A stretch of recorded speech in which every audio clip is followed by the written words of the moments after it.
Bienvenue sur le podcast Élite. Cette semaine, petit épisode solo, je vous parle d'une petite anecdote personnelle qui m'est arrivée.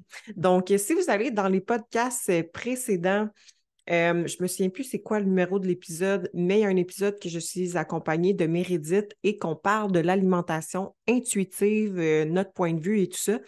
Puis en fait, c'est que le mois passé, donc là, on est le 2 novembre et c'était pendant pas mal tout le mois de septembre, puis un petit peu la première semaine d'octobre. Début septembre, dans le fond, je me suis dit, hey, tu sais-tu quoi? Moi, je vais essayer l'alimentation intuitive. Donc, j'ai les connaissances je connais mon corps, je pense que je vais savoir comment bien gager mes assiettes, puis tout ça. Donc, je voulais faire le changement, en fait, je voulais tester le tout.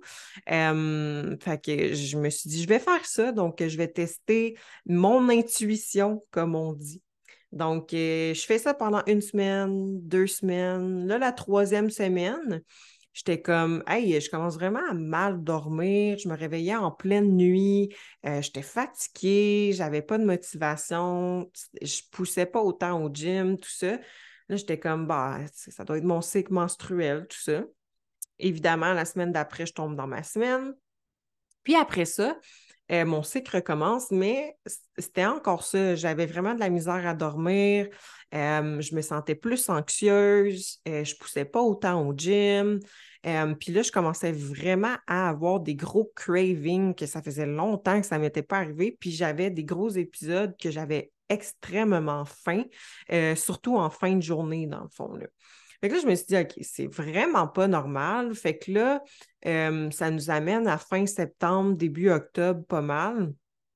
Ouais, plus début octobre, dans la deuxième semaine d'octobre, que là, c'était vraiment intense. Puis je me suis dit, OK, là, je vais rouvrir mon application, puis je vais tracker les derniers jours. Je me souvenais pas mal de ce que j'avais mangé. Fait que je vais tracker pas mal ce que je mangeais parce qu'en fait, c'est que je pesais quand même ma nourriture. Pour exemple, OK, là, j'ai tel nombre de protéines. C'était surtout les protéines que je voulais voir. Puis, exemple, j'y allais au feeling que si, mettons, j'avais le goût de manger 80 grammes de riz, ben c'était 80. Puis si des fois c'était 150, ben c'était 150. Fait que je me souvenais approximativement des dernières journées. Donc, je rentre ça dans mon app. Puis, pendant les 3 jours, ça a fait que j'étais à 1200 calories. OK, c'est pour vous mettre en contexte, normalement, pour être en maintien calorique, je me tiens entre 1700 à 1900 calories. Donc, c'est beaucoup. Puis quand je veux faire un petit déficit, je me tiens à 1450, 1500, pas mal. Fait que pour moi, un 1200 calories, c'est très bas. Mais l'affaire, c'est que moi, mon intuition, je le savais déjà, j'en parlais avec Meredith dans ce podcast-là. Euh, Puis pour la plupart des filles, c'est ça, c'est que moi, si j'écoute mon intuition, c'est pas que je vais aller manger du fast-food, c'est pas que je vais manger du chocolat, c'est juste que je mangerai pas assez, je mangerai juste pas, en fait. Ou je vais manger parce que je gardais vraiment quand même mon horaire de repas, donc c'est pas mal 4 ou 5 repas, tout dépendamment de ma journée. Fait que je mangeais aux mêmes heures, mais c'est juste que mes quantités étaient vraiment petites. Fait que c'est juste que intuitivement, je ne vais pas manger assez. Fait que ça faisait en sorte que je tombais à un 1200 calories.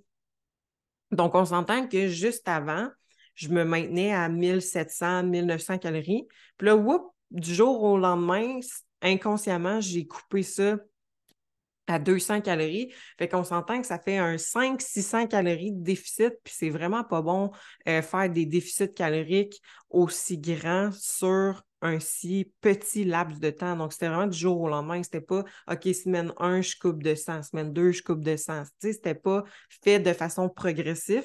Donc, mon corps, il a juste pas eu le temps de faire les adaptations de déficit calorique. Fait qu'il a comme capoté un peu. Fait que ça a fait en sorte que ça a monté le stress, évidemment. Donc, je me sentais plus anxieuse, mais je me réveillais tout le temps en pleine nuit, vers 3 heures du matin. Donc, souvent, ça, c'est un spike de cortisol qui se produit en plein milieu de la nuit. Puis, c'est souvent en lien avec un manque de glucides ou de fructose, donc des fruits. Fait que, évidemment, je mangeais probablement moins de glucides, moins de fruits. Fait que ça faisait en sorte que je me réveillais, puis c'était long de me rendormir. Je sentais que je récupérais pas bien. Donc, clairement, mon sommeil n'était pas optimal. Puis, évidemment, 1200 calories, c'est sûr que le soir, je commençais vraiment à avoir faim puis plus de craving, là. Mon corps, il avait juste pas eu le temps de faire les adaptations, là. Fait que, fait que je me suis dit, oh, OK. Ouais. Fait que clairement, mon intuition, même si j'ai les connaissances pour, c'est vraiment pas fait pour moi, là, parce que si j'y vais avec mon intuition, je vais tout le temps arriver à mon nombre de protéines optimal pour moi, mais mon intuition va faire en sorte que les autres macronutriments, donc lipides, glucides, j'en mangerai pas assez. Fait que je me ramasse à un déficit qui est beaucoup trop grand pour moi, puis que je suis pas capable de maintenir à long terme en le tolérant bien. Donc, fait que quand j'ai fait cette réalisation-là, j'ai fait, oh, OK, si moi, je suis pas capable de le faire, ça fait encore plus de sens de qu'est-ce qu'on disait, moi puis Mérédith, dans le sens où quelqu'un qui n'a pas de connaissances là-dessus, c'est pour ça qu'on voit souvent des filles qui ont des problèmes métaboliques, des filles qui ont des gros SPM, des filles qui sont hyper stressées, des filles qui ont de la misère à se concentrer. Parce que autant que, tu sais, si vous avez un travail ou des études qui est très prenant au niveau de la concentration, c'est un peu comme quand vous faites de l'exercice, ça vous prend du fuel, ça vous prend de l'essence pour être capable d'être fonctionnel comme votre voiture, tu sais.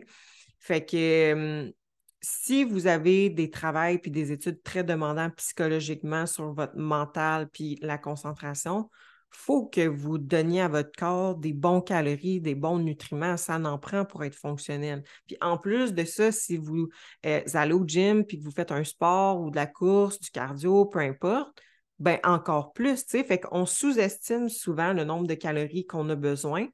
Puis je sais que les filles, la plupart du temps, on a peur d'augmenter nos calories parce qu'on a peur de grossir, mais au contraire, ça dépend toujours de qu'est-ce que vous faites alentour de ça. C'est sûr que si tu restes assis sur ton sofa, ben c'est sûr que tu n'as pas autant besoin de calories qu'une fille qui va aller marcher, qui va faire du cardio, qui va faire un entraînement en muscu, qui a des enfants, donc elle bouge beaucoup dans la maison. Fait que tu sais, c'est pas la même chose.